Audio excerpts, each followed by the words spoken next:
La semana pasada nos encontramos con la noticia rara, decíamos nosotros, respecto de la educación virtual. ¿Por qué en un primer momento se dispuso desde el Ministerio de Educación que las y los alumnos, ya que no podían ir porque teníamos lunes y martes feriado y quedaba miércoles, jueves y viernes, no podían acceder a lo virtual? Nos llamaba la atención en aquel momento, porque digo, ¿cómo? Eh, Estamos claros que este momento no es el adecuado para ir a lo presencial por la coyuntura, uno lo podía entender, pero en este sentido, desde lo virtual, ¿en qué perjudica? ¿En qué perjudica, en este caso, a las y los alumnos si están desde casa, si están desde lo que es una pantallita? Era rara, la decisión era rara y nos llamaba mucho la atención. Y sobre esto, más allá que después Cantero el día sábado hace un desfile por varios medios radiales, varios programas también y medios gráficos, donde ella sostiene que lo dijo, que se interpretó mal, que no era tan así como decía ella. Pero, viste, cuando hablamos de comunicar bien, cuando uno comunica bien, los resultados son efectivos. Cuando se comunica mal, pasan estas cosas, pasan estos ruidos, ¿sí? Yo escuché un audio de Cantero, muy claro de Cantero, que decía que no iba a haber clases virtuales. Después, claro, fue tal la sorpresa y la fuerza mediática que tuvo que salir a desdecirse. Y ese elemento de que ella se desdice, realmente deja un sinsabor, ¿no? Es poco claro.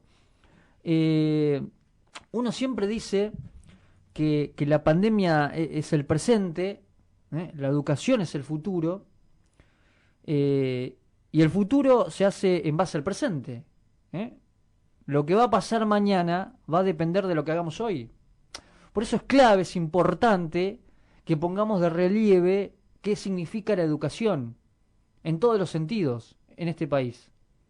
En un país fundido, en un país que se horroriza cuando para el fútbol, pero cuando te para la educación y la educación virtual, algunos pocos salen a quejarse. Lo que vi el otro día a través del mensaje de WhatsApp de aquí, que no es todo, pero puede ser, ¿no? Digamos una pintura de lo que piensa él y el ciudadano acá en Santa Fe por lo menos.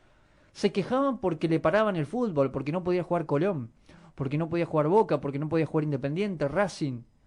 Pero no se horrorizaban, no se escandalizaban cuando informábamos que no iba a haber virtualidad. Y me llamó mucho la atención eso. Porque de nuevo, lo que va a pasar mañana va a depender de lo que hagamos hoy. Esta idea de que el futuro es un ente que viene independientemente de lo que pase es un disparate. El futuro depende del presente. Por eso tenemos que empezar a trabajar desde ese punto de vista. Y esto me pone a pensar, porque no es de ahora. Hace un año que las escuelas estaban cerradas. Recuerdan ustedes, ¿no? Eso me pone a pensar por qué se puso tanto en dudas la educación presencial en nuestro país, fundamentalmente el año pasado. ¿Por qué se esperó tanto para coincidir en que la presencialidad es importante y después se llegó a una conclusión contundente de que los colegios no son los lugares de contagios? En todo caso, está en el afuera. De nuevo, estamos en un momento donde, bueno, uno dice, hay que cerrar el grifo, lo volvemos a abrir. Pero el año pasado tuvimos aquí 70 días sin un solo caso de COVID. Y el año pasado, el momento, la contagiosidad no era la que estábamos viviendo ahora. Entonces empecemos a interpretar sobre los momentos, sobre las cuestiones que hablábamos. Claro, en el año pasado, después de junio, julio, a mí poco menos me decían que era un asesino. ¿Cómo?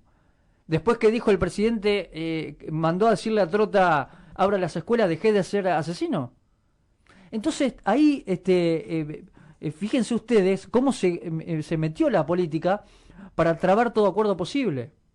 En lugar de trabajar en conjunto, se cuela allí la política, las ideas políticas, para trabar todo acuerdo posible. Miren los meses que perdimos. Miren las oportunidades que desperdiciamos por las posturas político-partidarias. Nos hemos pasado un año discutiendo si va a haber presencialidad o no. Y la verdad es muy llamativo, lo que vivimos el año pasado, el viernes pasado, perdón, con respecto a la virtualidad. Por eso es necesario que nuestro país aumente los recursos destinados a la educación, para que las y los alumnos que no tienen conectividad puedan acceder a ella. Es necesario que la dirigencia política ponga al servicio de la gente los recursos y toda la fuerza, fundamentalmente, para lograr una sociedad con niveles adecuados de educación. Esto lo voy a repetir siempre. Por eso me preocupa cuando veo gente horrorizada más por el fútbol que por la educación. Es necesario también, por eso hago hincapié en esto, es necesario que la ciudadanía entienda que sin educación no hay futuro.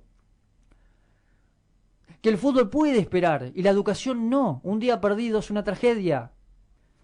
Y empiezo a observar también en la ciudadanía, no toda, en la ciudadanía, que hay realmente un desinterés general por la educación. La sociedad no encuentra en la educación una prioridad. Y eso es lo que me pone triste. Se ha dejado de confiar en el esfuerzo, se ha dejado de confiar en el trabajo, en la tarea de aprender.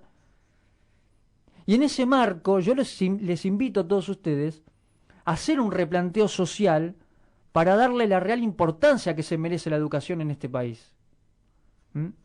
Es importante reconocer que los problemas educativos están dentro de las cuatro paredes de nuestra casa también.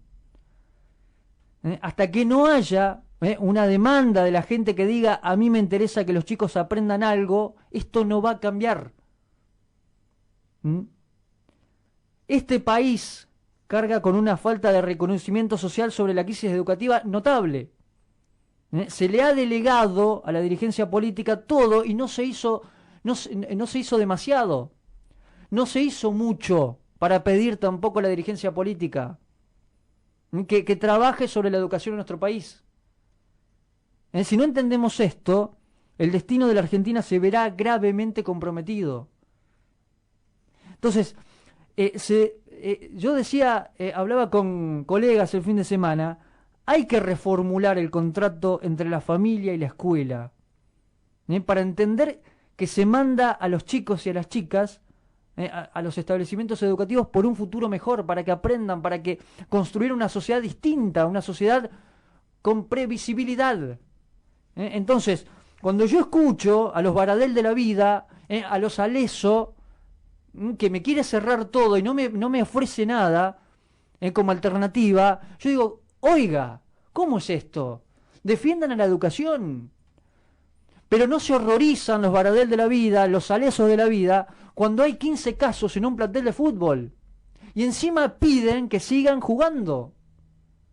Entonces algunas cosas sí y otras no. Y nadie se horroriza cuando ven una clandestina televisada en Buenos Aires. Con el señor Televisión, usted ya sabe quién es. Y nos quedamos calladitos cuando pasa esto de la educación.